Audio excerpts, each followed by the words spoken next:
स्वागत है दोस्तों आप सभी का एजुकेशन स्टडी पॉइंट पर।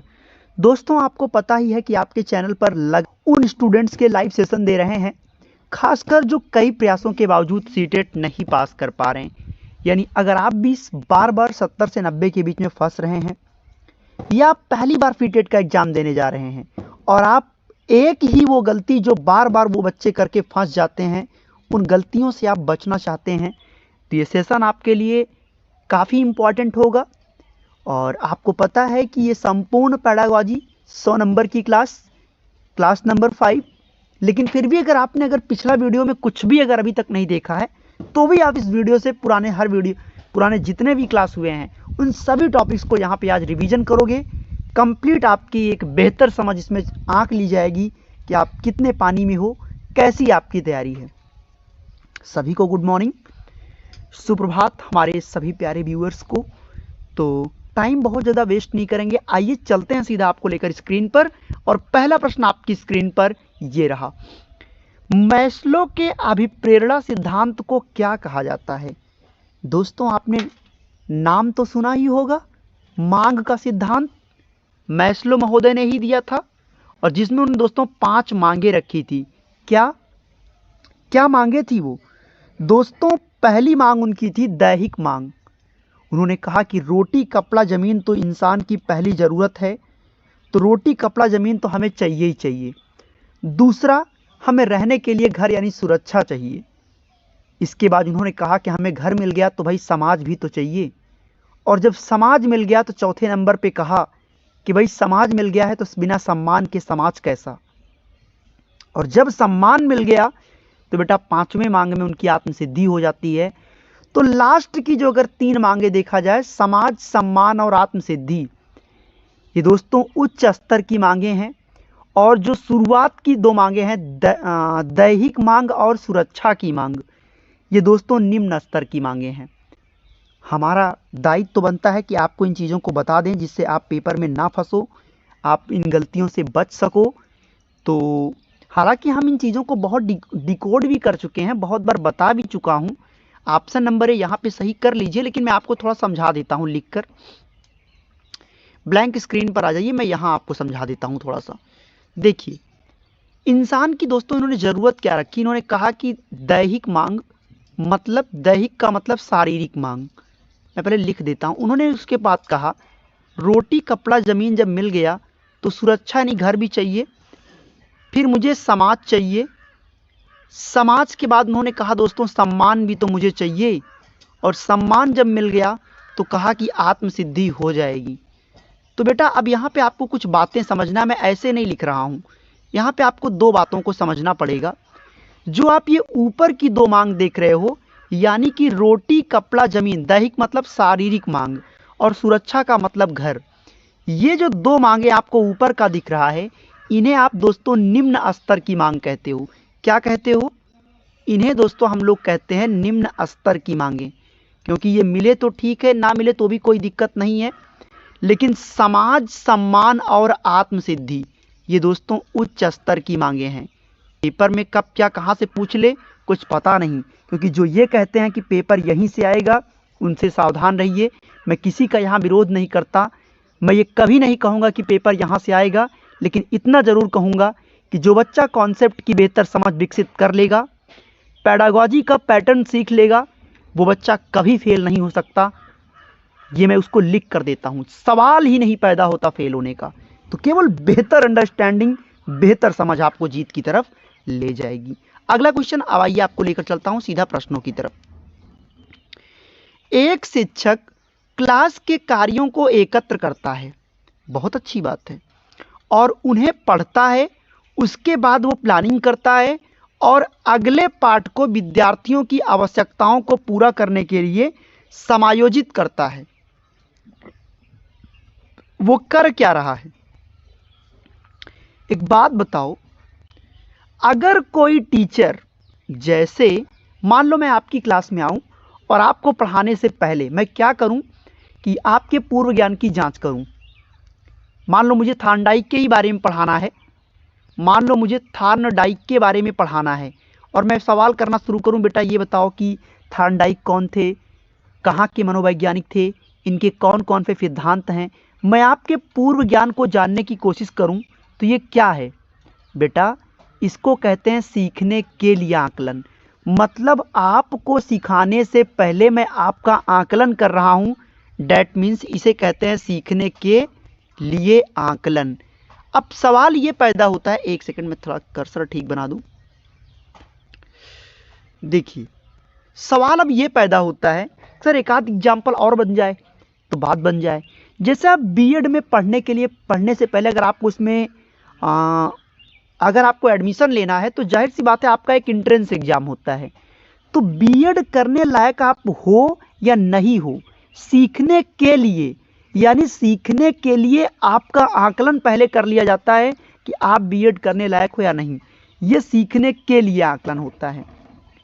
अब बात आया सीखने का आकलन क्या होता है सर जी।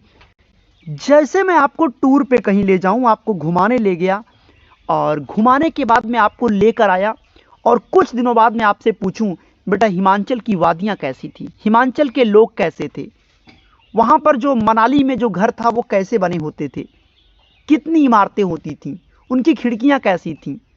तो इसका मतलब मैंने आपको सिखा दिया था, अब मैं आपसे पूछ रहा हूं, ये कहते हैं सीखने का आकलन। या आपका वार्षिक एग्जाम जब होता है, आपने पढ़ लिया, सेमेस्टर का एग्जाम होता है, वो सब क्या है, सीखने का आकलन है। ठीक बात है। और एक और आपको क्लियर कर दूं, मैं एक बात आपको और बता दूं, सीखने के रूप में आकलन क्या है। तो बेटा सीखने के रूप में आकलन तब होता है जहां पे कोई व्यक्ति अपना खुद का आकलन करता है। जहां कोई व्यक्ति अपना खुद का आकलन करता है वहां पे, जैसे एक हलवाई होता है ना, शादी ब्याह इन सारे मौकों पर आपके घर में उसे लाया जाता है, खाना पकाता है, लेकिन खाना पकाने के बाद उसको टेस्ट करता है। यानी आपके घर में मेहमान भी आते हैं तो आप भी चाय बनाने से पहले एक बार पीती हैं या पीते हैं, पता करते हैं ज़्यादा मीठा तो नहीं है या फीका तो नहीं है। इसका मतलब आप अपना खुद, जब कोई व्यक्ति अपना खुद का आकलन करे तो वो सीखने के रूप में आकलन होता है। आई होप, हम उम्मीद करेंगे आपको पूरी तरीके से बातें एकदम स्पष्ट हो गई होंगी। अगला क्वेश्चन दोस्तों आपकी स्क्रीन पर ये रहा, प्रगतिशील शिक्षा के संदर्भ में निम्नलिखित में से कौन सा कथन जॉन डीवी के अनुसार समुचित है, मतलब उचित है, बताइए। कोई अगर प्रोग्रेसिव एजुकेशन है, प्रगतिशील क्लास है, तो कौन सा कथन जॉन डीवी, आपको वैसे ही पता होगा कि जॉन डीवी दोस्तों करके सीखने वाले साइंटिस्ट थे, आप कह सकते हो वैज्ञानिक थे, शिक्षण विधियों के प्रतिपादक थे। तो पहला प्रश्न आइए देखते हैं, उसका जो ऑप्शन है, क्लास में प्रजातंत्र का कोई स्थान नहीं हो। प्रजातंत्र का मतलब लोकतंत्र, मतलब बाल केंद्रित। यह मैं आपको कई बार समझा चुका हूं कि प्रजातंत्र का अर्थ होता है बाल केंद्रित। तो क्या वो जो आपकी क्लास है वो बाल केंद्रित नहीं होना चाहिए? तो ये ऑप्शन तो बिल्कुल गलत हो गया, जबकि बाल केंद्रित होना चाहिए। विद्यार्थियों को स्वयं ही सामाजिक समस्याओं को सुलझाने में सक्षम होना चाहिए। हालांकि ये बात ठीक है, उतनी ज़्यादा इसमें बुराई तो नहीं है बहुत ज़्यादा, लेकिन मैं इससे उतना ज़्यादा संतुष्ट भी नहीं हूँ। अभी मैं और आगे देखूंगा तो सोचूंगा। जिज्ञासा विद्यार्थियों के स्वभाव में अंतर्निहित नहीं है, अभी तो इसका संवर्धन करना चाहिए। संवर्धन करने का मतलब ये है कि भाई आप ये कहना चाहते हो कि बच्चे के अंदर पहले कोई ज्ञान नहीं है। हालांकि मैं इसको नकार नहीं रहा हूँ, लेकिन अभी चुनने की बारी आएगी, मैं और ऑप्शन को देख लूँ। हालांकि मैं इसको इतना सही नहीं मानूंगा। डी वाला देखो, क्लास में विद्यार्थियों का निरीक्षण करना चाहिए। निरीक्षण तो आप मत करना वरना बच्चे को बड़ा बुरा लग जाएगा। तो वो सारी ऐसी कोई बात नहीं कहना जिससे बच्चे को बुरा लगे। अगला प्रश्न दोस्तों आपकी स्क्रीन पर ये रहा, 14 मूल प्रवृत्तियों के बारे में किसने चर्चा की, बताएंगे आप लोग। 14 मूल प्रवृत्ति, आपको पता है बेटा कि जो आपकी मूल आदतें होती हैं उन्हीं को हम संवेग भी कहते हैं। जैसे आपका हंसना, रोना, चिल्लाना, मुस्कुराना, जिज्ञासा, ये सब आपके मूल प्रवृत्तियां हैं। और 14 मूल प्रवृत्तियां दिया था one and only William McDougall, जिन्होंने आपकी आदतों के बारे में 14 आदतों की खोज की और पता लगा के बताया कि इंसान के अंदर 14 मूल आदतें होती हैं। अगला प्रश्न आपकी स्क्रीन पर ये रहा, संवेग और संज्ञान एक दूसरे से क्या है। सीटेट का वो प्रश्न जो कई बार आ चुका है, फंसाता है, पूछता है, उलझाता है, लेकिन आपको उलझना नहीं है। तो संवेग एवं संज्ञान एक दूसरे से क्या हैं? तो दोस्तों, आई होप आप सब लोग इस बात को समझते होंगे और जानते होंगे कि संवेग का मतलब क्या। अभी मैंने बोला आपका हंसना, आपका रोना, आपका चिल्लाना, आपका मुस्कुराना, ये सब संवेग ही तो है। लेकिन आप हंसोगे कब? आप मुस्कुराओगे कब? आप दुखी कब होते हो? जब कोई बात आपके संज्ञान में आएगी ना, तो बिना कोई बात संज्ञान में आए तो यूं ही तो आप मुस्कुराना शुरू कर दोगे नहीं।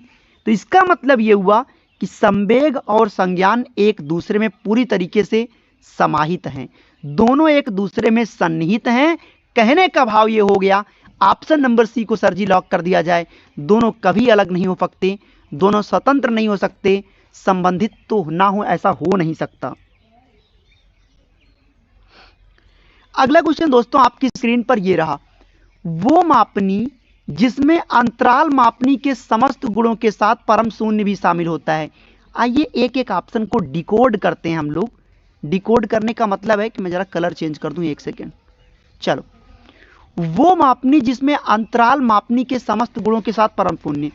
बेटा, नामित मापनी में तो ऐसा नहीं होता कि शून्य शामिल हो, क्योंकि नामित मापनी का मतलब जैसे क्लास में कोई फर्स्ट आया, सेकंड आया, थर्ड आया, फोर्थ आया, तो आप उसको सॉरी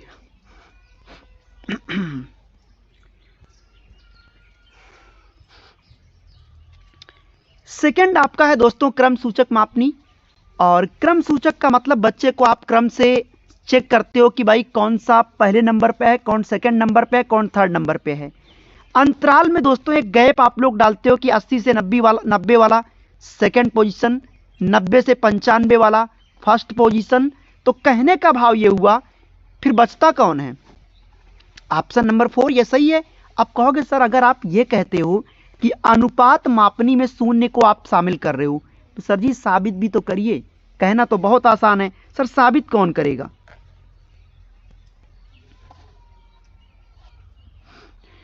तो दोस्तों यहां पे आपको यह देखना पड़ेगा कि ऐसी मापनी, जैसे हमने कहा कि मोहन के एक कलम के तुलना में, छोड़िए, मोहन के 5 कलम के तुलना में रोहन के पास एक भी कलम नहीं थे।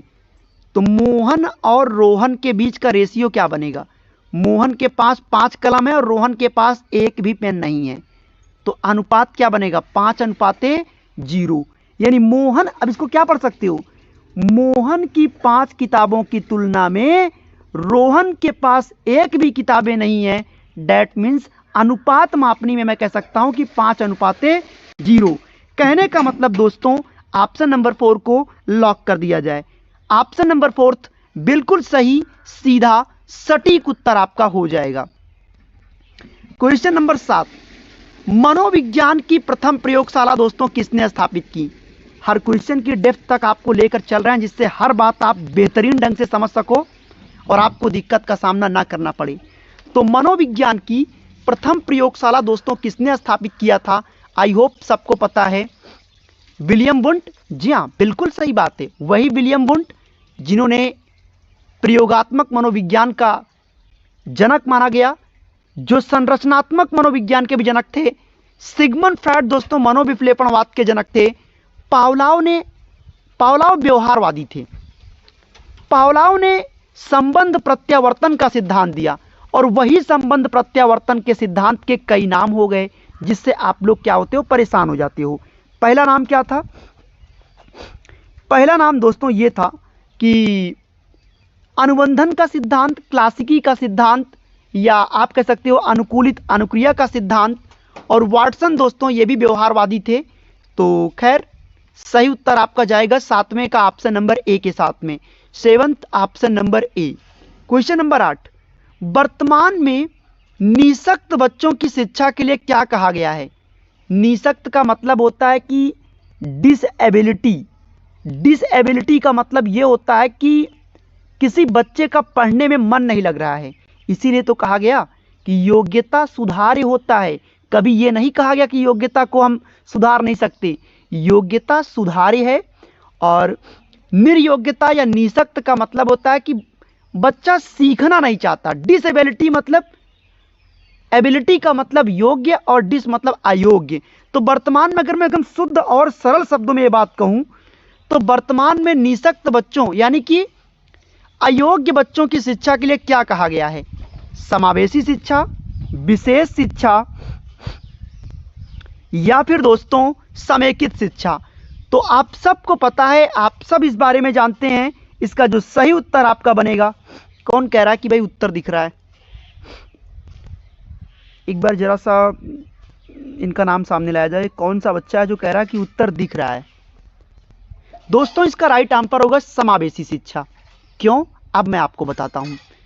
अब समझना, विशेष शिक्षा उत्तर क्यों नहीं होगा ये भी बताएंगे, समेकित शिक्षा क्या होता है ये भी बताएंगे। सुनना, एक बात बताओ, अगर किसी बच्चे का मन नहीं लग रहा है तो जाहिर बात है भैया, मन नहीं लगेगा तो आप अयोग्य होगे, आपका नंबर कम आया, आपको अयोग्य माना गया। आप शिक्षक भर्ती से बाहर हो गए, आप अयोग्य थे, नंबर कम आया। तो इसका मतलब ये थोड़ी होता है कि इनको मैं स्पेशल क्लास दूंगा, ऐसा तो नहीं है। समेकित शिक्षा का मतलब जिसमें लड़का और लड़की दोनों को एक साथ इंटीग्रेटेड एजुकेशन, या फिर आप कह सकते हैं दोनों एक ही साथ शिक्षा। तो ये ऑप्शन गलत नहीं था, पर चूंकि ऑप्शन वो चुनो जो सबसे परफेक्ट होता है। समावेशी शिक्षा का मतलब क्लास में प्रतिभाशाली, मंदबुद्धि, अपंग बालक सारे बच्चों को एक साथ शिक्षा देनी है। और निःशक्त अगर पेपर में अगर ये बदल कर शब्द आएगा तो यहां पे पेपर में एक शब्द लिखकर आ सकता है। निःशक्त का मतलब क्या, यहां पे मैं आपको बता देता हूं। निःशक्त का मतलब आप ये कह सकते हो कि अयोग्य। इसका एक सरल शब्द मैं आपको बता देता हूं, या निर्योग्यता। क्या? निर्योग्यता। पेपर में आपको देखने को मिल सकता है कुछ ये शब्द। निःशक्त की जगह निर्योग्यता भी आ सकता है। तो निर्योग्यता, निःशक्त और अयोग्य, इन तीनों का मतलब एक ही होता है। बहुत से बच्चे को यही नहीं पता होता कि निःशक्त का मतलब क्या होता है। नि मतलब होता है कमी और सख्त मतलब सीखने में। तो डिसेबिलिटीज मतलब मेहनत करने में कमी है, तो प्रॉब्लम तो होगी ही। क्वेश्चन नंबर दोस्तों 9 आपकी स्क्रीन पर ये रहा। चलिए भाई बताइए फटाफट कमेंट करके क्वेश्चन नंबर 9 के लिए। जी हाँ, सभी लोग कमेंट करके बताएंगे जल्दी से। तो बेटा कह रहे हैं CCE चाइल्ड केयर एजुकेशन में औपचारिक और योग्यता। यह आप सबको पता है दोस्तों, कई बार बोला गया। औपचारिक और योग्यता मतलब 40% एंड 60%। ऑप्शन नंबर ए बिल्कुल सही बात है। यानी जो स्कूली ज्ञान हो उसको 40% लिया जाए, जबकि क्वालिफाइंग जो उसकी एक्टिविटी पर बेस हो वो 60% लिया जाए। तो 40 और 60% ये दिमाग में सेट कर लेना, पेपर में आएगा, गलत हो सकता है। इसलिए हमारा काम है हम आपको हर बातों पर विशेष तौर पे जोर दिला दें। यहां पे एक छोटा मैं काम आपके लिए और करना चाहता हूं।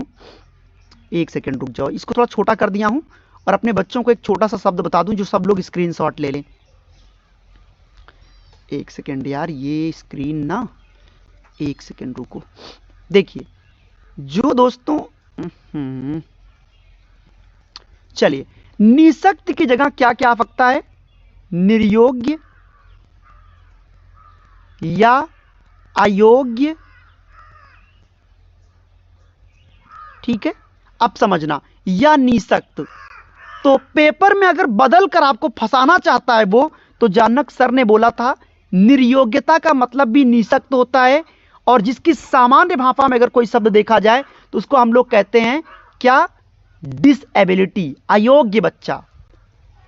चलो क्वेश्चन नंबर 10 आपकी स्क्रीन पर यह रहा। निम्नलिखित में से कौन सा पाठचर्या 2005 का मार्गदर्शी सिद्धांत नहीं है? निगेटिव उत्तर का दोस्तों आपको चुनाव करना है, जो गलत होगा उसी को आपको सही मानना है। ज्ञान को बच्चे के जीवन पे जोड़ना है, बात बिल्कुल सही है। पढ़ाई को रटन प्रणाली से मुक्त करना है, बिल्कुल सही बात है। अंग्रेजी भाषा में शिक्षा देना है, जी नहीं। अगर हिंदी भाषा भी होता ना तो भी गलत होता। यह मत समझना कि अंग्रेजी भाषा लिखा है इसलिए गड़बड़ है, जी नहीं। चौथा ऑप्शन देखो, बच्चों को चहुमुखी विकास कराने का मौका दिया जाए, बिल्कुल सही है। हम किसी एक भाषा पर फोकस नहीं करवाएंगे, इस बात का आपको पेपर के ऑप्शन में चेक करना है। अगर यहां लिखा होता हिंदी भाषा में शिक्षा देना तो भी हम गलत कहते, क्यों कहते हैं? क्योंकि बच्चे की जो मातृभाषा हो, अब कोई तमिल का है, कोई मलयालम बोलता है, कोई उड़िया बोलता है, उड़िया, समझ रहे हो ना, तो उनकी अपनी मातृभाषा के साथ साथ जो उसका सेकंड लैंग्वेज हो वो मैं देना पसंद करूंगा, वो ज़्यादा परफेक्ट होता है। खैर, आपको निगेटिव उत्तर दोस्तों करना था तो ऑप्शन नंबर सी को लॉक कर दिया जाए, क्योंकि जो गलत है वही सही है। क्वेश्चन नंबर 11, अभिप्रेरणा का वर्गीकरण होता है। एक बात बताएं आपको बेटा, अभिप्रेरणा को जबरदस्ती पैदा नहीं किया जा सकता, क्या समझे? प्यार, विश्वास और पढ़ने की इच्छा, ये दोनों चीजें जबरन उत्पन्न नहीं किया जा सकता है, ये स्वाभाविक होता है। अब सवाल ये पैदा होता है कि सर जी ये ऑप्शन तो नहीं होगा, ये ऑप्शन भी नहीं होगा। अब लड़ाई मेरी सर जी 1 और 3rd में है। मैंने आपका कंपटीशन कम कर दिया है। अब आप लोग बताइए कि भैया पहले और तीसरे में कौन सही होगा। तो दोस्तों आपको भी पता है कि स्वाभाविक शब्द में जन्मजात आ जाएगा। भैया जन्मजात का मतलब क्या है? अगर बच्चा, देखो कुछ बातें बेटा बच्चे के अंदर जन्मजात होती हैं, जैसे कोई प्रतिभा, कोई स्किल, हंसना, मुस्कुराना, ये सब जन्मजात हैं, और कुछ चीजें वो अर्जित करता है। अगर ऑप्शन सी को चुन लिया जाएगा तो ऑप्शन नंबर ए तो अपने आप उसमें आ जाएगा। तो अभिप्रेरणा 2 तरह का होता है, एक आंतरिक और एक बाह्य। पेपर में आपको क्या करेगा? फंसाएगा। अच्छा कह रहे हैं प्रलोभन क्या होता है? बेटा प्रलोभन का मतलब होता है लालच देना, तो लालच बुरी बला है, ये आप सबको पता है। खैर टॉपिक पर वापस आएं। आंतरिक प्रेरणा और बाह्य प्रेरणा कैसे पहचानोगे? आंतरिक प्रेरणा में दोस्तों क्या होता है? आंतरिक प्रेरणा में आपको लालच नहीं दिखेगा, समझ रहे हो ना? जैसे कोई गरीब व्यक्ति आपके द्वार पे भीख मांगने आया, भिक्षा मांगने आया, तो आपका अंतर्मन स्वयं कहता है यार इसको देखकर लगता है मुझे दे देना चाहिए, और किसी किसी को देखकर लगता नहीं इसको नहीं देना चाहिए। तो क्या जबरन कोई आपसे दिलवा देगा उसको दे दीजिए कुछ पैसे? नहीं ना, तो वो आंतरिक है। और बाह्य में किसी को आपने देखा कि भाई वो डॉक्टर बन गया तो मेरे को भी डॉक्टर बनना चूंकि इतना पैसा छाप रहा है, तो वो लालच है। अगला क्वेश्चन आपकी स्क्रीन पर ये रहा, राष्ट्रीय शिक्षा आयोग कोठारी आयोग का गठन कब किया गया?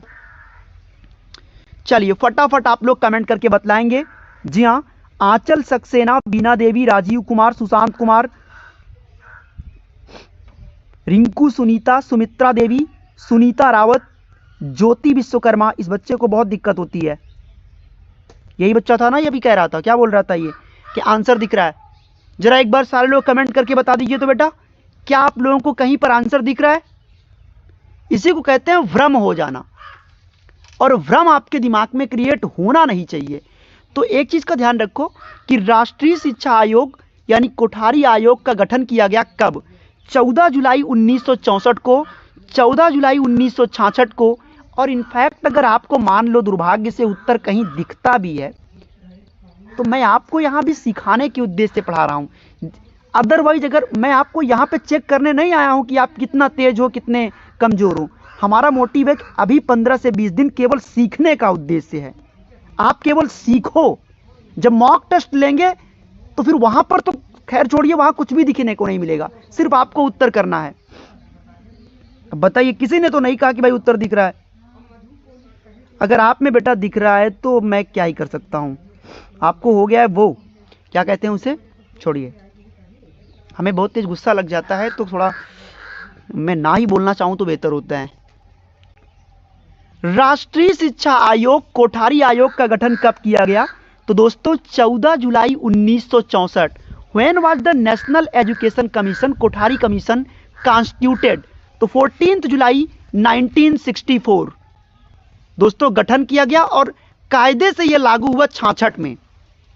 समझ रहे हो, गठन तो कर दिया गया कोठारी आयोग का, लेकिन कायदे से लागू किया गया था 1964 में। तो दोस्तों अगला क्वेश्चन मैं आपको दिखाना चाहूंगा, आइए आपको अगली स्क्रीन पर ले चलता हूं। नेक्स्ट आइए, ये स्क्रीन पर आपके ये रहा, किस प्रकार की शिक्षा देने की बात वर्धा योजना में की गई है?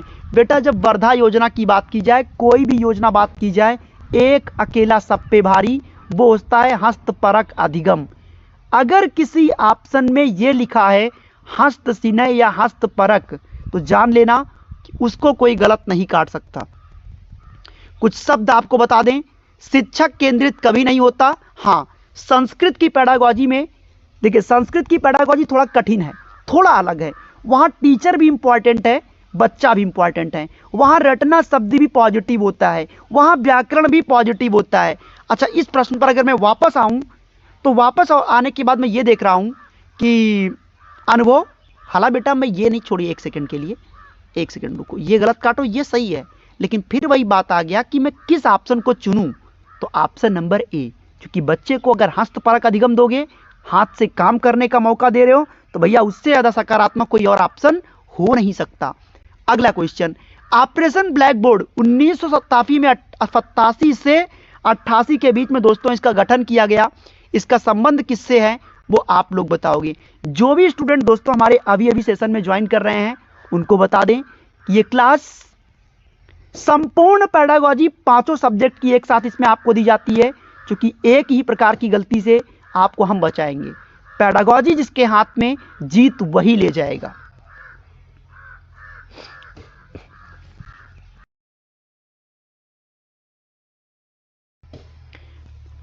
तो दोस्तों प्राथमिक शिक्षा पे इसका संबंध है, ऑप्शन नंबर ए को लॉक कर दिया जाए।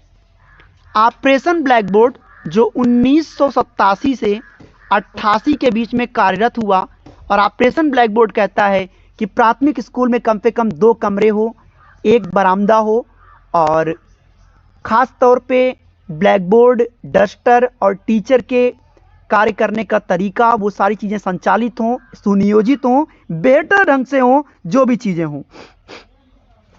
अगला क्वेश्चन दोस्तों आपकी स्क्रीन पर ये रहा, मनोविज्ञान को आत्मा का विज्ञान किसने किया। आप सबको पता है मनोविज्ञान ने मन का भी त्याग कर दिया, आत्मा का भी त्याग कर दिया, अब ये व्यवहार की विधि को स्वीकार करता है। पर सवाल आ गया, who called psychology psychology the science of soul, अरस्तु, वाटसन, रूसो या प्लेटो। क्या लगता है आपको? लवली कुमारी गुड़िया, फैज, अनामिका सिन्हा, स्वाति, अनीसा कुमारी, बबीता तिवारी, वीना देवी और बहुत सारे भाई बहन। मनोविज्ञान को आत्मा का विज्ञान दोस्तों किसने कहा? भर दीजिए पूरे कमेंट बॉक्स को अपने सही उत्तरों के द्वारा। दोस्तों सही उत्तर होगा अरस्तु। अरस्तु, अब इनके बारे में आपको 2 बातें बता दूं, क्योंकि जब बातें आती है तो मैं पूरी चर्चा करूंगा। अरस्तु ने दोस्तों आगमन और निगमन दोनों विधियों की खोज की, पर इनका दुर्भाग्य दोस्तों ये था कि आगमन विधि ना तो प्राइमरी पे कार्यरत है और ना ही उच्च प्राथमिक में पॉजिटिव होता है। ठीक है, वाटसन के बारे में इतनी बातें याद रखना कि ये व्यवहारवादी थे, ये यशोवार के जनक थे, और इसके अलावा वाटसन की एक डेफिनेशन है कि तुम मुझे नवजात शिशु दो, मैं उसे जो चाहूं चोर, डॉक्टर, वकील, इंजीनियर बना सकता हूं। रूसो दोस्तों इनकी बात करें तो इनकी एक पुस्तक का नाम है एमिल, ये आपको हमेशा रटा रहे, और इनकी भी एक डेफिनेशन याद रखना। रूसो ने कहा कि बालक के आंख, नाक, कान, हाथ, पैर ही उसके प्रारंभिक शिक्षक हैं। बात करें विलियम वुंट की तो दोस्तों जर्मनी के लिप्जिंग शहर में मनोवैज्ञानिक प्रयोगशाला की स्थापना की। ये प्रयोगात्मक और संरचनात्मक मनोविज्ञान के जनक थे। हर ऑप्शन को यहाँ डिकोड किया जाएगा, जिससे एक कहते हैं कि डेप्थ एनालिसिस हो और आप जीत कर पूरी तरह फेल आउट हो। चलिए अगला क्वेश्चन दोस्तों आपकी स्क्रीन पर ये रहा, क्रो एंड क्रो ने किस विधि के संदर्भ में कहा है कि मनोवैज्ञानिक प्रयोगों का उद्देश्य किसी निश्चित परिस्थिति या दशाओं में मानव व्यवहार से संबंधित किसी विश्वास या विचार का परीक्षण करना है?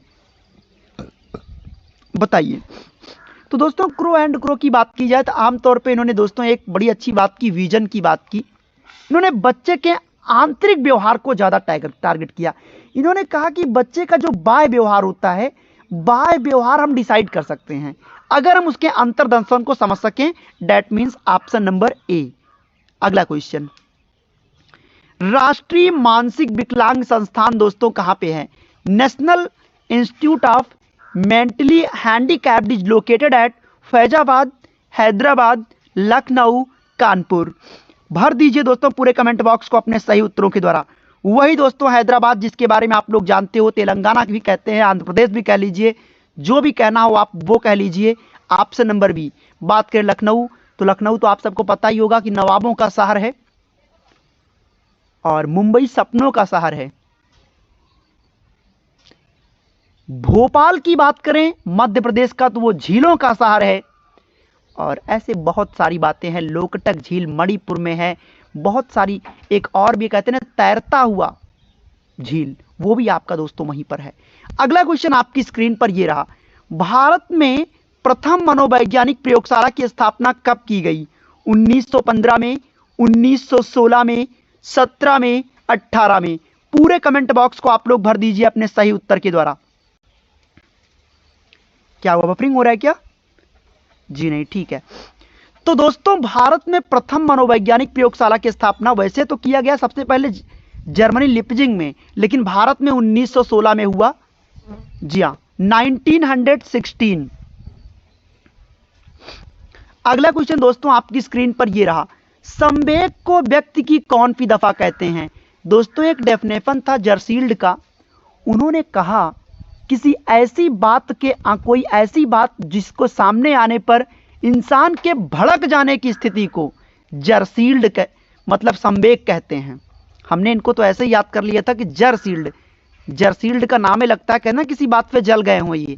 इन्होंने कहा कि कोई बात अगर हमारे सामने आया और उसको मैं सुन के मतलब कहते नहीं कि एकदम उत्तेजित हो उठा, उसी को संवेग कहते हैं। तो संवेग व्यक्ति की उत्तेजित दशा है, इसकी बात उड्वर्थ भी करते हैं, ऊ से उड्वर्थ। और ये डेफिनेशन भी दोस्तों किसकी है? संवेग व्यक्ति की उत्तेजित दशा है, डेफिनेशन था ऊ से उत्तेजित और ऊ से उड्वर्थ। अंजलि द्विवेदी और मोहम्मद सलीम, निशा मिश्रा, राजीव, ओम पाठक और बहुत सारे हमारे भाई बहन। दोस्तों जो भी स्टूडेंट चैनल पे पहली बार आ रहे हैं, चैनल को सब्सक्राइब करके बेल आइकन को ऑन रखिएगा, जिससे आपको लगातार नोटिफिकेशन मिलता रहे, एक भी क्लास आपका छूटने ना पाए और आपके हर डाउट कवर हों। हालांकि मैं कोशिश करता हूं कि आपके पूछने से पहले हर टॉपिक में खुद बता देता हूं, लेकिन फिर भी अगर मेरे को लगता है अगर कोई बात छूट गया है आपकी नज़रिए से तो आप कमेंट में लिख दिया करो, आपको तुरंत रिप्लाई मिलेगा। ना रिप्लाई मिले तो ऐसी जगह पढ़ने का कोई मतलब ही नहीं है। अगला क्वेश्चन आपकी स्क्रीन पर यह रहा, कौन सा संप्रदाय मनोविज्ञान को चेतना का विज्ञान कहता है? अब यहां पे मुझे लगता है कि बहुत लोग गलत करने वाले हैं, ये पक्का मैं पता लगा चुका हूं इसका। और यार सोचो अभी आप लोगों ने बताइए 100+ लोग लाइव हो और लाइक्स केवल 37 लोगों ने। एक ही बात बेटा रोज कहना पड़ेगा, रोज एक ही बात करना पड़ता है। एक बात बताइए, अगर मैं सेशन में कहूं कि बेटा वीडियो को लाइक कर लो, टाइम वेस्ट होगा कि नहीं होगा? इंटरनली आप जब मेरे को खराब लगता है बोलने में, आपको भी यार सुनने में खराब लगता होगा ना। तो टीचर के लिए एक मोटिवेशन होता है आपके लाइक्स, उससे हाला मिलता कुछ नहीं है, लेकिन इतना है कि थोड़ा मोटिवेशन मिलता है और कुछ नहीं है। तो कौन सा संप्रदाय मनोविज्ञान को चेतना का विज्ञान मानता है? वैसे तो आप सब लोगों ने एक बात को जाना होगा कि मनोविज्ञान ने दोस्तों आत्मा का भी त्याग कर दिया, चेतना का त्याग कर दिया, अब तो व्यवहार की विधि को स्वीकार कर रहा है। वैसे भी आपको इसका उत्तर पता है दोस्तों, वो है संरचनावाद। जी हाँ, संरचनावाद कहता क्या, पहले ये समझो दोस्तों। संरचनावाद कहता है कि किसी भी चीज का प्रतिबिंब हमारे दिमाग में तभी बनेगा जब मैं उस चीज को लेकर चेतन रहूं, सक्रिय रहूं। अरे भाई सही से मैं उस चीज को समझूंगा ही नहीं, देखूंगा नहीं, आपने मेरे को ध्यान पे देखा नहीं, तो मेरा चेहरा आपके दिमाग में कैसे बनेगा? स्क्रीन पर जो प्रश्न आपको दिख रहा है आपने सही से देखा नहीं, तो ये अक्षर आपके दिमाग में प्रतिबिंब कैसे बनेंगे? संरचना का मतलब क्या होता है? उस आईने का बन जाना, उस चिन्ह का बन जाना। संरचना कोई संप्रत्यय भी कहते हैं, साइन कहते हैं, प्रतिबिंब कहते हैं, आईना कहते हैं। सीटेट का माया जाल है, कई बार आप फंस चुके हो, इसके माया जाल पे नहीं निकल पा रहे हो, तो एजुकेशन स्टडी पॉइंट आपको मैं बता ही चुका हूं कि आप इसके स्टडी नोट्स को आप जरूर पढ़ें, जिसमें हमने आपको क्या सिखाया है? पैडागॉजी का पैटर्न। ठीक है, सबसे पहले पैडागॉजी का पैटर्न सीखो, कॉन्सेप्ट की बेहतर समझ डेवलप करो। इससे एक चीज ये होगा कि आप फेल नहीं होंगे, क्योंकि 90 नंबर पूरी पैडागॉजी, मेरा ये मानना है अगर आप रणनीति बनाकर चलो कि भाई 90 नंबर की पैडागॉजी आती है, अगर मैं पैडागॉजी 80 में चलो, अगर पैटर्न इसका मैंने सीख लिया, जो लोग कहते हैं ना मैं सर 72 पे रह जाता हूं 75 पे, मैं अगर इस पैटर्न को सीख लिया तो एक तीर से 5 निशाने लगेंगे। तो मेरे को हर सब्जेक्ट के लिए अलग अलग टाइम नहीं देना है। पैडागॉजी का पैटर्न सीखा, चलो भाई मैंने यहाँ पे 80-85 नंबर, यहाँ से 90 क्वेश्चन में यही कर लिया, बचेगा कंटेंट वाला पार्ट 60 नंबर का।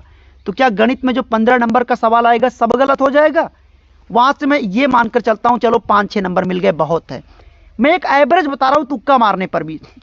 ईवीएस में आपने 10 में 15 नंबर आएगा एनसीईआरटी ना, वहां से आपको मैं मानकर चलता हूं 10 नंबर आपने सही कर दिया, कोई बात नहीं, आप अपने हिसाब से 5 वहां भी कर लो, कोई दिक्कत नहीं। इस तरह गद्यांश और पद्यांश तो खींच ही लोगे, गद्यांश क्या सब गलत कर दोगे, वहां से भी 10 नंबर मिल गए, 10 नंबर संस्कृत गद्यांश से मिल गए, तो 30 5 35 और 80 में 35 जोड़ो कितना हो गया 115। अब मैं कहता हूं चलो भाई मेरी किस्मत खराब थी, कुछ क्वेश्चन इधर उधर हो गए, गलत भी हो गए, 10 5 और गलत हो गए, तो भी आपको 105 नंबर लाने से कोई नहीं रोक सकता। करना क्या है, कई प्रयास कर लिया, बार बार असफल हो रहे, तो एक ही गलती बार बार ना करो। प्रीवियस ईयर क्वेश्चन पढ़ने से सारी बात नहीं बनती। टैग वर्ड से अगर कोई कहता है मैं पास हो जाऊंगा, तो नहीं हो सकता। पेडागॉजी का जहां से जन्म हुआ है, उसका जो जड़ है, रूट है, पहले उसको सीखो। और ये सारी चीजें आपको सिखाई जा रही हैं एजुकेशन स्टडी पॉइंट के। मैं कहता हूं क्या, केवल आप 150 पेज का नोट्स पढ़िए, इससे ज्यादा आपको कुछ नहीं पढ़ना है। और कैसे ये आपको मिलता है, नंबर आपकी स्क्रीन पर है 9653050981। आप इस नंबर पे डायरेक्ट कॉल या व्हाट्सएप पर सीधा मैसेज करके अपने कंटेंट को परचेज कर सकते हो। प्राइस आप सबको पता है 699। पर जो बच्चा आर्थिक रूप से कमजोर होगा, जेन्युइन रूप से अगर मेरे को लगता है कि बच्चा मेहनती है, तो उसे हम लगभग जितना हो सकेगा उसे हम आर्थिक रूप से उतनी छूट प्रदान करेंगे। अब मैं आपको लेकर आता हूं कहां, प्रश्नों की तरफ। इसको आप प्रचार ना समझें बेटा, ये किसी को फोर्स नहीं किया था, मैं उनके लिए ये मदद है, ये उन बच्चों के लिए एक मदद है जो बच्चे कई बार प्रयास करने के बाद रह जाते हैं। और ये मैं वादा नहीं कहता, मैं गारंटी के साथ कहता हूं कि आप फेल नहीं हो सकते, ये मेरी जिम्मेदारी है। आप इस नोट्स को एक बार जरूर पढ़िए, तो आपको दोबारा फॉर्म डालने की जरूरत कभी नहीं पड़ेगी। संवेग शब्द का शाब्दिक अर्थ क्या है, तो दोस्तों आपको पता है संवेग का मतलब क्या है, हंसना, रोना, चिल्लाना, मुस्कुराना। लेकिन सारी बातों को छोड़ो और एक चीज पकड़ो, उत्तेजना और हमारी इमोशंस में उथल पुथल, यही तो संवेग है कि नहीं। आपसे नंबर सी को लॉक कर दिया जाए। अगला प्रश्न, ध्यान को केंद्रित करने की आंतरिक दशा क्या है। बेटा इसका एक ट्रिक ही है, एक ही ट्रिक इसका है कि एक चीज बताएं आपको, बेटा बिना किसी रुचि के आपका ध्यान कहीं जाएगा नहीं। अगर आपका इंटरेस्ट है, तो आपको पता है कि सर जी 11 बजे लाइव होंगे, तो आप 11 बजे से ही क्लास में एंट्री ले लेते हो। आपका इंटरेस्ट है सर जी 9:20 पर शाम को लाइव आएंगे, आप 9 बजे से ही चेक करते रहते हो सर जी कब लाइव आएंगे। यानी रुचि है तभी तो आपका ध्यान आ रहा है ना इस क्लास में, इंटरेस्ट है ना। लेकिन वो इंटरेस्ट मिल कहां से रहा है, कि हमें टीचर बनना है। ऐसे आप सड़क पर, चौराहे पर, कहीं भी बैठे हो, आपका अगर ध्यान है तभी वहां पे आपकी रुचि लगेगी, और रुचि है तभी ध्यान भी जाएगा। तो ऑप्शन नंबर सी को लॉक कर दिया जाए। जी हाँ, ऑप्शन नंबर सी इसका एकदम परफेक्ट और सही उत्तर हो जाएगा। अगला क्वेश्चन दोस्तों आपकी स्क्रीन पर ये रहा, निम्न में से क्या समावेशी क्लास में शिक्षक की भूमिका नहीं है। अब फिर अभी थोड़ी देर पहले समझाया था, निःशक्त का मतलब आप लोग इसको पढ़ना अयोग्य बच्चे, कभी गलत नहीं करोगे, आपको समझने में आ जाएगा। निःशक्त मतलब अयोग्य, मतलब या निर्योग्य। तो क्या बच्चों को, अयोग्य बच्चों पर ध्यान नहीं देना चाहिए, बताओ आप लोग, बताइए ना, क्या शिक्षक को ध्यान नहीं देना चाहिए। भैया यही तो निगेटिव है, अगर कोई बच्चा अयोग्य है तो उसको आप ध्यान ही नहीं दोगे, दोगे ध्यान। उत्तर तो यही मिल गया, लेकिन फिर भी कुछ ऑप्शन है उनको देखता हूं। बच्चों की बैठने की व्यवस्था करिए, अच्छी बात है, पॉजिटिव है, ये भी पॉजिटिव है, ये भी पॉजिटिव है, प्रोत्साहित कीजिए, सारे पॉजिटिव है। और ये आपका क्या था, निगेटिव था। चूंकि ये निगेटिव है इसीलिए सही है, क्योंकि आपसे नकारात्मक उत्तर पूछा गया है। चलो भाई आगे ले चलते हैं आपको। क्वेश्चन नंबर नेक्स्ट आपकी स्क्रीन पर 24, निम्नलिखित में से कौन सा संवेग का तत्व नहीं है। संवेग का तत्व दोस्तों बताएंगे आप लोग, व्यवहार, दैहिक, संज्ञान या संवेदी। संवेग का तत्व जिनकी वजह से आपको हंसना आता है, आपको मुस्कुराना आता है, कौन सा दोस्तों इसमें संवेग का तत्व नहीं है। भर दीजिए पूरे कमेंट बॉक्स को अपने सही उत्तरों के द्वारा, जिससे एक निर्णायक स्थिति तक पहुंचा जा सके। बेटा एक बात बताएं भाई, अब सामने वाले ने आपको गुस्सा दिला दिया तो संवेग तो आ ही जाएगा, ये तो पॉजिटिव है। अगर आप गुस्सा करोगे शरीर पर फर्क पड़ेगा, दैहिक मतलब शरीर, और कोई बात संज्ञान में आएगी तभी संवेग हावी होगा। लेकिन संवेदी जो होता है बेटा, संवेदी ये एक अवस्था है। आपको याद होगा जीन पियाजे ने संवेदी पेशी अवस्था दिया था। इसका संवेग से कोई लिया देना नहीं है, ये एक बच्चे की अवस्था है 0 से 2 साल। आई होप आप उत्तर समझ गए होंगे। निगेटिव उत्तर आपको करना था और 24 का ऑप्शन नंबर 4 आप लोग लॉक कर दीजिए। जी हाँ, 4 वाला। अगला क्वेश्चन 25, सामाजिक प्रत्याशाओं, प्रत्याशा शब्द मैंने आपको बताया है, कहीं भी दिख जाए क्या उत्तर करोगे? बहुत बार पढ़ाया हूं, एक बार आपके आज देखते हैं कितने लोगों ने भाई इसको डेप्थ एनालिसिस करके पढ़ा भी है ना।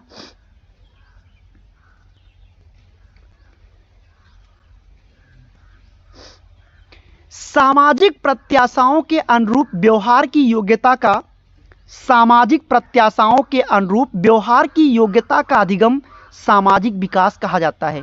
आज मैं आपको कान खोल के सुन लो, मैं जिम्मेदारी लेता हूं अगर आपका उत्तर गलत हो गया। जिस ऑप्शन में प्रत्याशा, कोई भी क्वेश्चन कोई भी ऑप्शन अगर प्रत्याशा लिखा है, एक ही उत्तर हरलॉक। दोस्तों ये वही हरलॉक है जिनके बारे में आप भूल चुके हो, जिनके बारे में आप एक कहानी भूल चुके हो। दोस्तों ये वही हरलॉक थे जिन्होंने कहा कि किशोरावस्था जीवन का सबसे खतरनाक काल है। आप तो एक ही डेफिनेशन याद रखते हो, और वो कौन है? हाँ बिल्कुल सही बात कहा, और वो कौन है वो आप सबको पता है। स्टैनले हॉल सबको याद है, बड़े तनाव तूफान विरोध की अवस्था। अच्छा, स्टैनले हॉल का सिद्धांत किसी को नहीं याद है कि उन्होंने पुनरावृत्ति का सिद्धांत दिया था, लेकिन तनाव तूफान विरोध ये शुरू से बच्चों के दिमाग में डाला गया है। लेकिन यह किसी को नहीं याद है कि किशोरावस्था को जीवन का सबसे खतरनाक काल यह हरलॉक ने ही कहा था। समझ पाए बात को? चलो भाई, अगला क्वेश्चन आपकी स्क्रीन पर ये रहा। समझ में अगर आपको आ रहा हो, पहली बार अगर आप आए हैं तो चैनल को सब्सक्राइब कर लीजिएगा, बेल आइकन को ऑन रखना जिससे आपको नोटिफिकेशन मिलता रहे। छोटा सा आपसे रिक्वेस्ट है, वीडियो को शेयर करें, लाइक तो खैर आप लोग करोगे नहीं। चलिए, निम्नलिखित व्यक्तियों में से कौन अपने बच्चों या बच्चों को आंतरिक प्रेरणा दे रहा है? भैया आंतरिक प्रेरणा का मतलब मैंने बार बार कहा कि इसमें लालच नहीं होगा, ये जो भी होगा स्वाभाविक रूप से होगा। हमने कहा अगर आपके मन में किसी के प्रति प्रेम का भाव है, दया का भाव है, तो जबरदस्ती प्रेम हासिल कर लोगे क्या? किसी का विश्वास जबरदस्ती हासिल कर लोगे क्या? ये संभव है?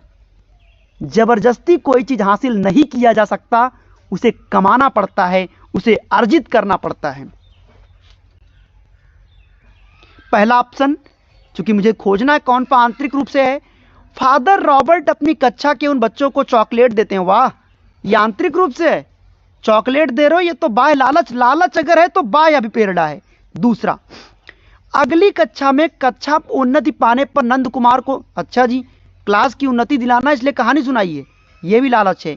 अपने पुत्र के जन्मदिन पर दावत दे रहे हो, बहुत अच्छा काम कर रहे हो, यहां पर भी लालच है।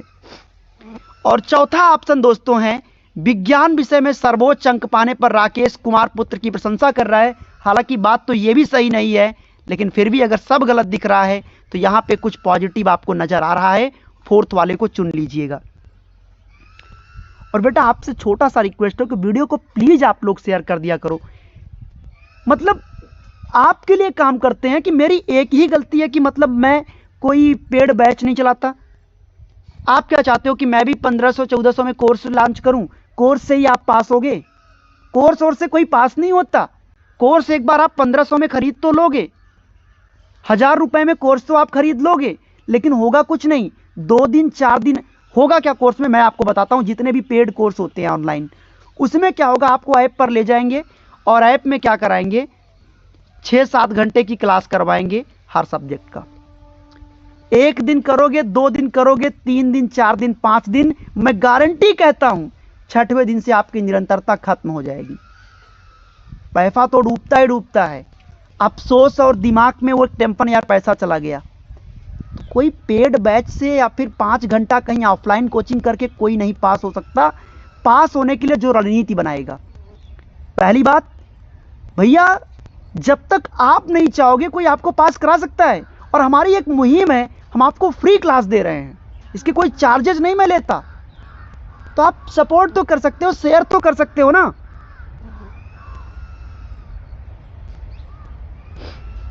चलिए अगला क्वेश्चन दोस्तों आपकी स्क्रीन पर आइए। लेकिन क्या कहें भाई, अब कुछ कहा नहीं जा सकता। कहते नहीं कि वक्त किसी को लाठी लेकर नहीं मारता, ये खुद समझना होता है। आपकी उम्र बहुत ठीक ठाक है, सारे मैच्योर बच्चे हैं, सारे 25 साल के ऊपर हैं।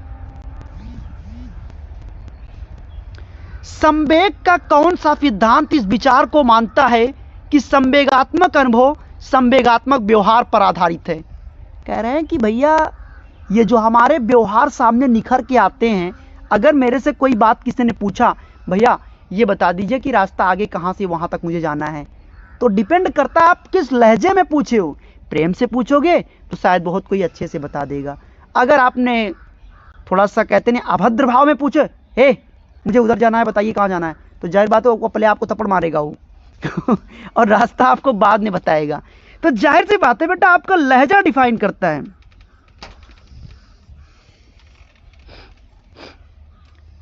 तो दोस्तों 27वें का आपको राइट उत्तर करना है, तो आप लोग अब बता दीजिए।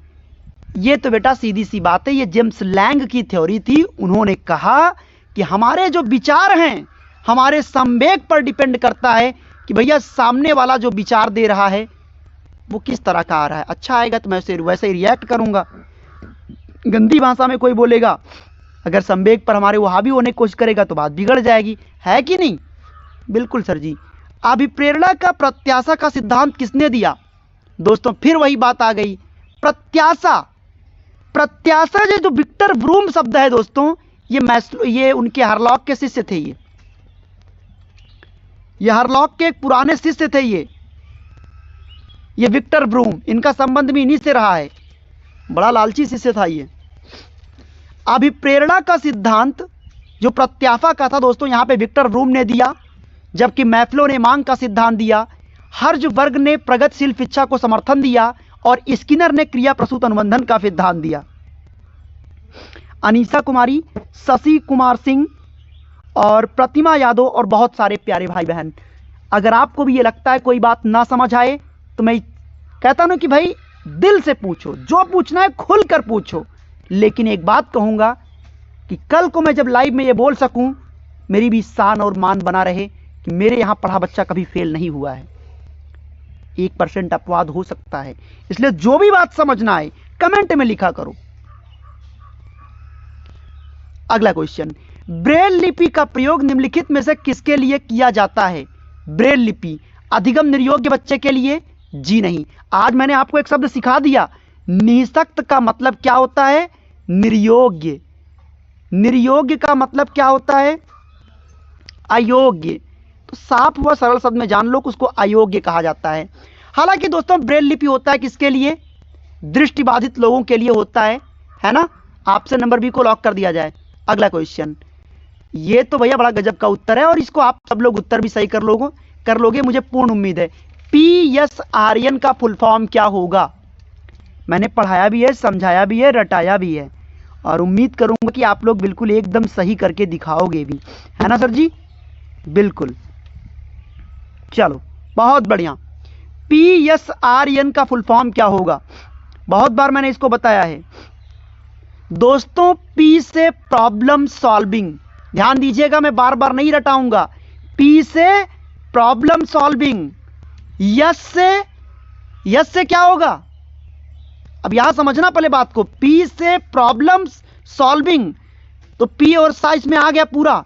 R से रीजनिंग मतलब तर्क, और N से न्यूमेरिकल एबिलिटी मतलब आंकिक क्षमता। तो यही ऑप्शन नंबर ए, ये देखो मैं बना दे रहा हूं यहां पे, ये इसका स्क्रीनशॉट ले लो। P for problem, S for solving, R for reasoning, N for numerical ability. Problem solving मतलब समस्या हल, रीजनिंग का मतलब तर्क, और न्यूमेरिकल एबिलिटी का मतलब आंकिक प्रश्न या आंकिक क्षमता। ऑप्शन नंबर ए को नेक्स्ट क्वेश्चन दोस्तों आपकी स्क्रीन पर ये रहा, सहयोगात्मक रणनीति किस श्रेणी में महिलाओं से संबंधित नहीं है? महिलाएं बेटा देखो ऐसा है कि महिलाएं सहयोगात्मक रणनीति में किस श्रेणी में महिलाएं निम्न में से संबंधित नहीं है? बड़ा ऐसा विरोधाभास है बेटा इसमें। सीटेट ने क्रांति शब्द को माना है, बड़ी अजीब सी बात है। और कुछ जगह प्रतिरोध भी लिखा है। पर सीटेट ने क्रांति माना, मेरे को यह लगता था कि महिलाएं कहीं विरोध थोड़ी करेंगी, लेकिन सीटेट ने क्रांति मान लिया है तो आप भी चुप मारकर क्रांति मान लीजिए, है ना।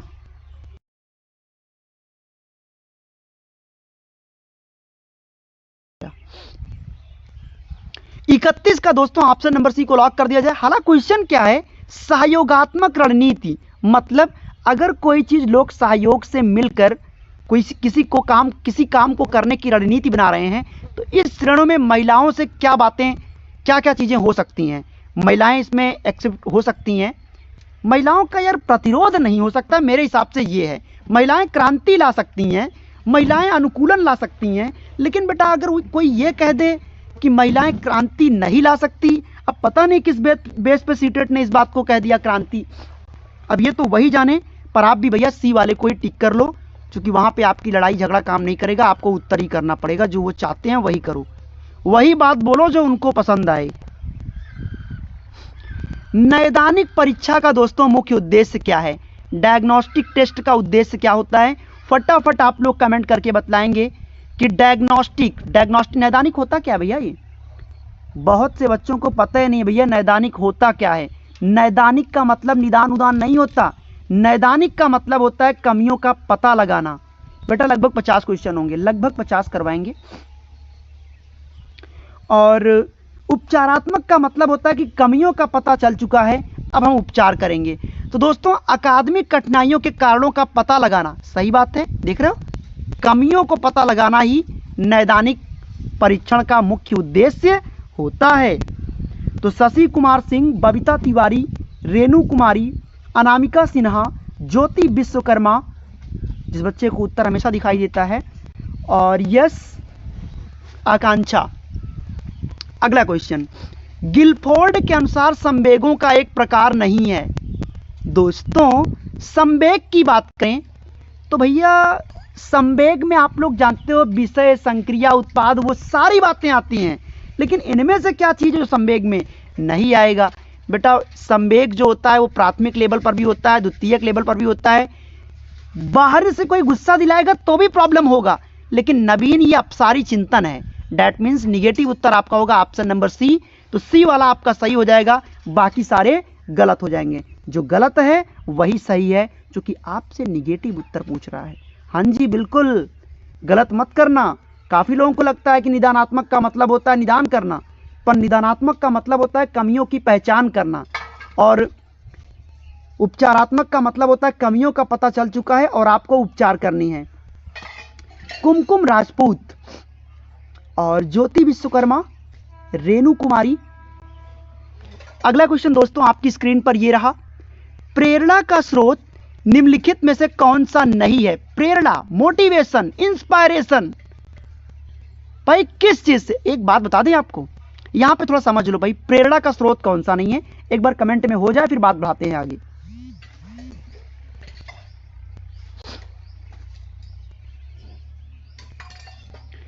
बेटा प्रेरणा जो आपका होता है, प्रेरणा में देखो एक बात बताएं, एक मैं आपको यहां पे बताता हूं। मान लो आपको प्यास लगी है, क्या लगा है, प्यास। आपकी प्रेरणा क्या है, प्रेरणा है आपको पाना है पानी, और प्यास क्या है बेटा, ड्राइवर। प्यास क्या है, ड्राइवर। प्यास ही आपको कहां तक ले जाएगी, नलके तक। आपके अंदर की जो इच्छा है कि यार बहुत तड़प है, वो है प्रेरक, और पानी जब मिल जाएगा नलका चलाओगे वहां तक, वो है उद्दीपन। समझ रहे ना, यानी प्यास जो आपका होता है वो एक प्रकार का क्या है, प्यास आपको चलने के लिए मजबूर करता है। पानी आपका मोटिवेशन है, प्रेरणा है, इंड्यूसर है, लेकिन आदत आपका संवेग है। आदत कभी भी मूल प्रवृत्ति मतलब प्रेरणा में नहीं आता। तो चूंकि ऑप्शन ए ही निगेटिव है, इसलिए ये वाला सही है, और बाकी सारे क्रॉस कर दो। ऑप्शन नंबर ए को लॉक कर दिया जाए।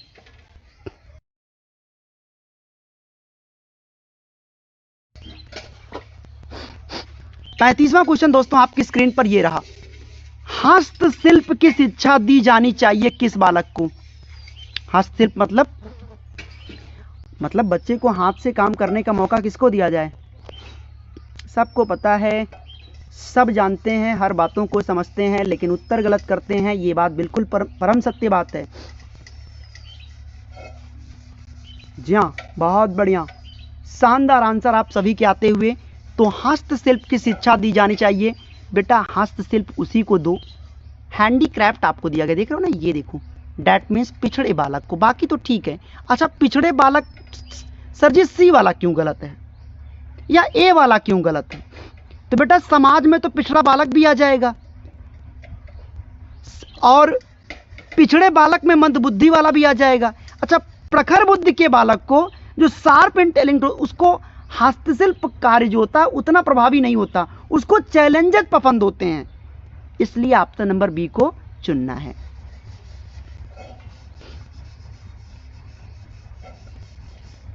अगला क्वेश्चन दोस्तों आपकी स्क्रीन पर ये रहा, निम्नलिखित में से दृष्टिबाधित बालक से संबंधित नहीं है। बेटा देखो ऐसा है, जो ब्रेल लिपि होता है वो तो आप लोग जानते हो दृष्टिबाधित के लिए होता है ना। त्रिविमीय आकृतियां ऐसे ऐसे करके बिंदु जो 6 बने होते हैं फेर कर लिखना उस पर हाथ, वो भी सही है। छड़ी भी लगता है, ये भी सही है। हियरिंग एड, हियरिंग जो ऐड होता है इसकी ज़रूरत आपके दृष्टिबाधित जो स्टूडेंट हैं उनको इसकी आवश्यकता नहीं होती। That means you can say स, ऑप्शन नंबर डी बिल्कुल सही उत्तर हो जाएगा। हाँ जी, दिल टूट गया, ऑप्शन नंबर बी कह रहे हैं, बहुत अच्छा नाम आपने रखा है। अगला क्वेश्चन आपकी स्क्रीन पर ये रहा, विशेष शिक्षा संबंधित है किस व्यक्ति से? विशेष मतलब क्या? Special education is related to. वैसे विशेष शिक्षा की आवश्यकता तो सबको पड़ती है, और फिर वही बात आएगा, कौन सा ऑप्शन सर पकड़ें जिससे बात बन जाए? तो सर्वेश सिंह, बबीता तिवारी, सोनी यादव, काजल वर्मा, लवली कुमारी, ओम पाठक, सोनिका मौर्य, निवेदिता। हाँ जी बिल्कुल,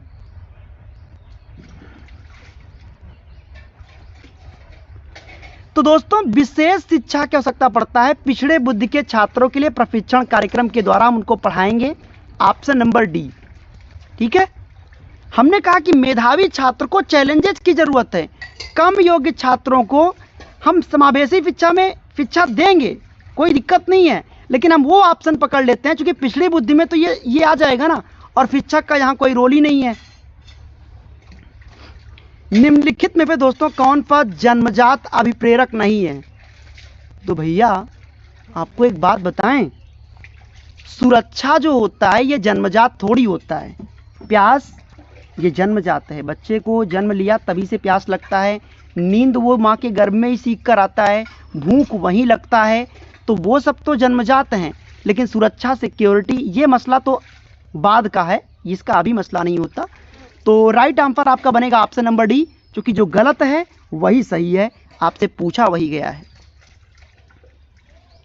ऑप्शन नंबर डी। अगला क्वेश्चन, इनमें से कौन सा अनुच्छेद ये दर्शाता है कि धर्म और भाषा के आधार पर आधारित अल्पसंख्यक को अपने अनुसार शिक्षण संस्थानों को स्थापित कर और चला सकते हैं? वो कौन सा अनुच्छेद है दोस्तों? फटाफट आप लोग कमेंट करके बतलाएंगे सारे भाई बहन।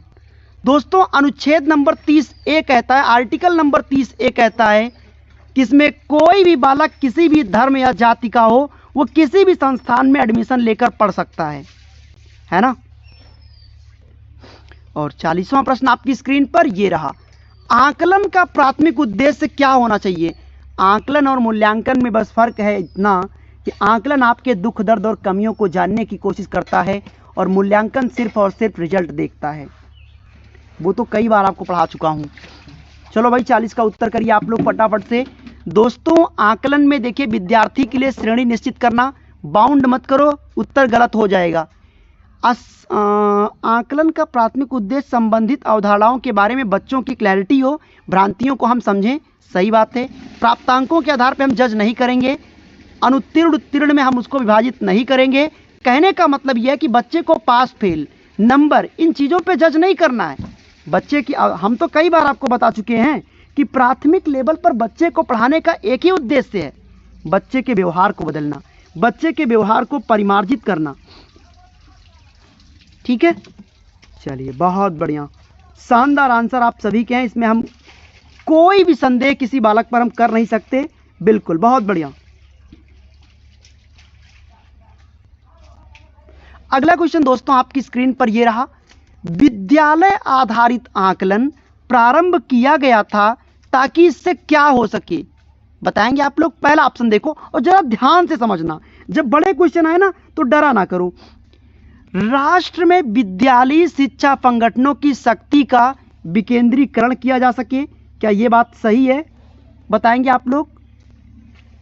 दोस्तों राष्ट्र में विद्यालयी शिक्षा संगठनों की शक्ति को, यार ये सब काम नहीं होता, हमें बच्चे को ध्यान देना है कि हम विद्यालय को सशक्त कर रहे हैं। दूसरा, सभी विद्यालय के सभी विद्यार्थियों के संपूर्ण विकास को निश्चित किया जा सके, ये कुछ हद तक ठीक है। विद्यार्थियों की उन्नति की बेहतर व्याख्या गलत होता है। विद्यालय अपने क्षेत्र में ये तुलना लिखा है, ये भी गलत है। सही उत्तर जाएगा ऑप्शन नंबर बी को लॉक कर दिया जाए। समझ सबको आ रहा ना, किसी कोई दिक्कत तो नहीं हो रही है ना भाई। कोई ऐसा स्टूडेंट जिसको दिक्कत फील हो रहा हो हमें कमेंट में बतला दीजिएगा कि सर जी हाँ दिक्कत हो रही है, क्योंकि देखिए एक भी बच्चे को ये महसूस ना हो कि सर बिल्कुल समझ नहीं आ रहा। कोई शब्द कोई प्रॉब्लम आप तुरंत कमेंट में लिखिएगा, हम इंस्टेंट आपको रिप्लाई करेंगे। समावेशी शिक्षा किस चीज को मानती है, दोस्तों उस दिन भी बताया था और आज भी आपको बताऊंगा। समावेशी शिक्षा क्या कहती है, हमें व्यवस्था को बच्चे के अनुसार बदलना है या बच्चे को व्यवस्था के अनुसार बदलना है? जी नहीं, हमें व्यवस्था को बच्चे के अकॉर्डिंग बदलना पड़ेगा। हम व्यवस्था बदलेंगे, बच्चे को नहीं, क्योंकि बच्चा ही तो भगवान है। और जो भी स्टूडेंट पहली बार आए हैं, चैनल को दोस्तों सब्सक्राइब करके बेल आइकन ऑन रखना, जिससे आपको शाम 9:20 और सुबह 11 बजे की ये जो लाइव क्लास होती है आपको तुरंत नोटिफिकेशन आपकी स्क्रीन पर मिल सके। क्वेश्चन नंबर 43 आपकी स्क्रीन पर है 43। निम्नलिखित में से कौन सा विकल्प प्रगतिशील शिक्षा का सबसे अच्छा वर्णन करता है? प्रगतिशील मतलब जॉन डीबी, मतलब करके सीखना, मतलब आप लोग अब समझ सकते हो हमने क्या कहा। परियोजना विधि क्षमता रैंकिंग आपको नहीं करवानी इसलिए गलत हो गया, यह ऑप्शन बिल्कुल सही है। रैंकिंग यहां भी गलत हो गया। लेवलिंग हम नहीं करेंगे क्योंकि जो मूर्ख बालक है उसको प्रतिभाशाली बना दें और प्रतिभाशाली को मूर्ख बना दें, यह आप नहीं करना। कुछ शब्दों को जो आपको मैं सिखा रहा हूं ना, इन पर ध्यान दो, हो जाएगा काम आपका। और सारे लोग यार वीडियो को लाइक तो कर लो भाई, सारे लोगों ने अभी तक लाइक नहीं किया है। क्या बात है, बहुत बढ़िया, शानदार, जबरदस्त आंसर आप सभी के, इसमें कोई संदेह नहीं है। अगला क्वेश्चन दोस्तों आपकी स्क्रीन पर, परीक्षा में तनाव, ये तो जाहिर बात है होता ही होता है। परीक्षा में तनाव निष्पत्ति को प्रभावित करता है। निष्पत्ति मतलब आपके परिणाम को। तनाव आपके रिजल्ट को प्रभावित करता है। यह तथ्य निम्नलिखित में से किस प्रकार के संबंध को स्पष्ट करेगा, जोड़ेगा? बहुत सीधी सी बात है भैया, मैं एकदम स्पष्ट शब्दों में आपको करूं तो सारी बातें आपके संवेग की है। जो टेंशन व तनाव नहीं लेगा वो निखर जाएगा।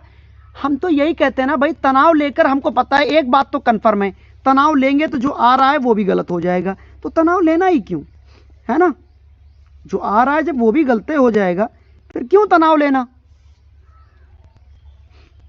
सर जी वो सब तो ठीक है, लेकिन उत्तरवा गलत हम लोग कर दे रहे हैं। हाँ जी, बहुत से लोग गलत ही उत्तर कर रहे हो, सही उत्तर बहुत कम ही लोगों के मेरे को मिल रहे हैं।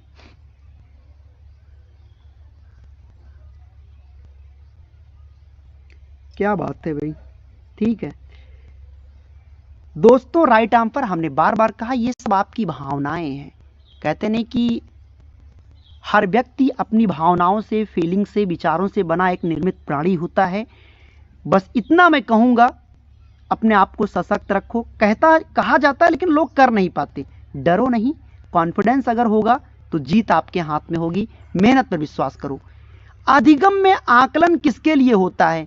अधिगम में आकलन दोस्तों होता है, आप सबको पता है, प्रेरणा के लिए, मोटिवेशन के लिए, इंस्पायरेशन के लिए, आपके नंबर की जांच करने के लिए नहीं होता।